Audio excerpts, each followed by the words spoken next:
Good evening. A legal showdown is underway in Cairns over an extortion case involving a high-profile Queensland man and an alleged affair. The Supreme Court is weighing up where to draw the line over the public's right to know and sweeping suppression orders fought with taxpayer money.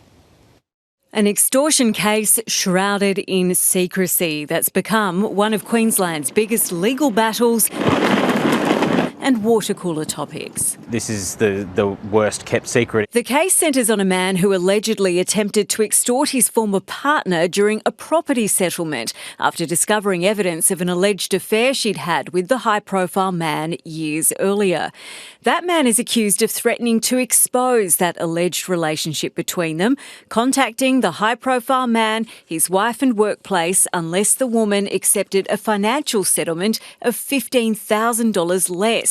A magistrate made an interim non-publication order over the entire case at the end of May, ruling that revealing the high-profile man's name would achieve the goal of the alleged extortion. What really does matter is Queenslanders' money being spent on protecting someone's identity and reputation in circumstances like this. I don't think that passes the pub test. The reason it's being called Queensland's worst-kept secret is because of this. While 7 News and other media haven't been able to name the high-profile man, a Cairns local who happened to be in court and heard that person's name read out by the defence barrister allegedly posted about it on his social media. That post has since been taken down, but not before being screenshotted and shared countless times. Justice James Henry has reserved his decision. Katrina Blowers, 7 News. It could take more than a decade to see any meaningful change in Queensland's failing child safety system.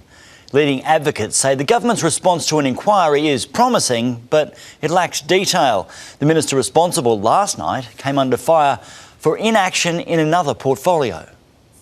It was a scorching inquiry that could be a turning point. I'm hopeful and optimistic that now we can get on and actually change the lives of Queensland children. After, almost 30 years in this space, I really feel like this is the answer. Two of Queensland's highest regarded voices on child safety, Luke Twyford and Hetty Johnston, welcome the government's response to implement 48 of the 52 recommendations from the inquiry. There will be a focus on permanent placements and early intervention, but detail is lacking. But the key question is how? Who will deliver that work? How will they be encouraged to do it? And how do we make sure families trust the system? It's going to take at least 10 years before we start to see those numbers of child harm come down. In May, the government set out to remove children under the age of 5 from residential care. Last night, Minister Amanda Cam told budget estimates 37 children have since been placed elsewhere, 79 remain. Importantly, 52 were living in residential care or remain in residential care because they reside with their sibling group. No child under 12 should ever be in residential care. During budget estimates, the minister was also pressed on the reallocation of funding in her other portfolio, domestic and family violence. Director General Belinda Drew revealed $10.569 million for victim survivors was repurposed for community programs. If there was an underspend in a certain part of the portfolio where we can redirect that funding to another part of the portfolio, it is right to do so.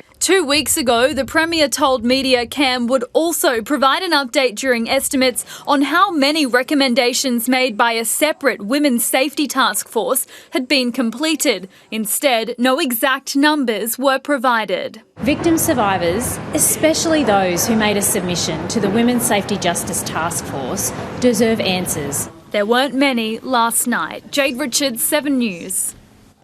The families of 4 Australian airmen who were killed in a helicopter crash off the Whitsundays 3 years ago have launched a class action against the Commonwealth and Airbus.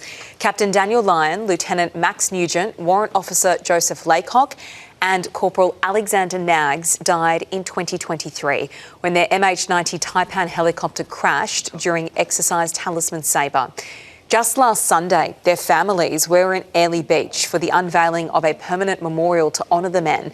It's understood around 10 family members are part of the class action, alleging failings led to their deaths. Confused commuters have been kicked off city cats and ferries as workers went on strike in the middle of the busy morning peak. Passengers were left scrambling to find alternative ways to the city, only learning of the stop work action as they tried to board.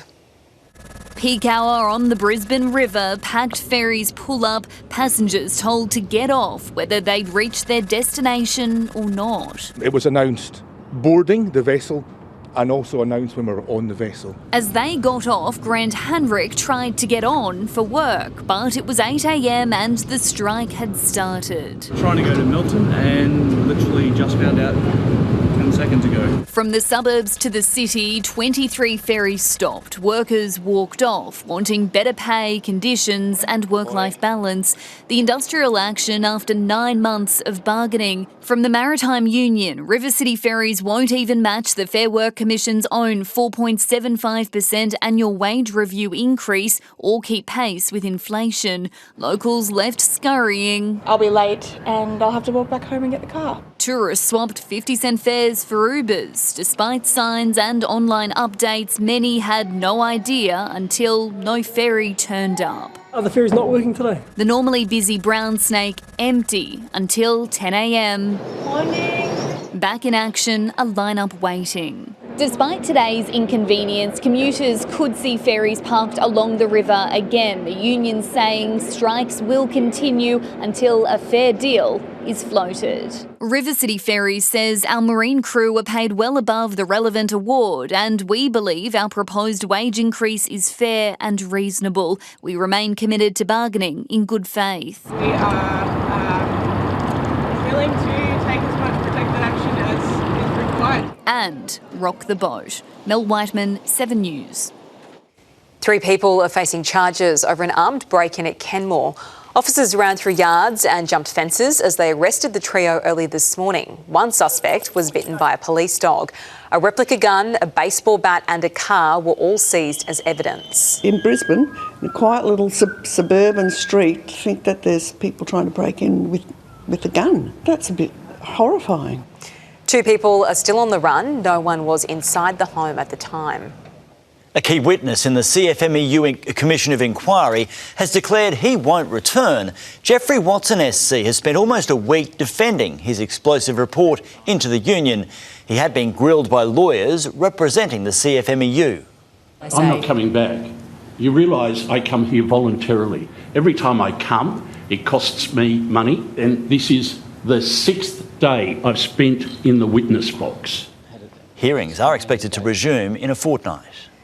A new security crisis is hitting Europe's doorstep after thousands of people breached the border.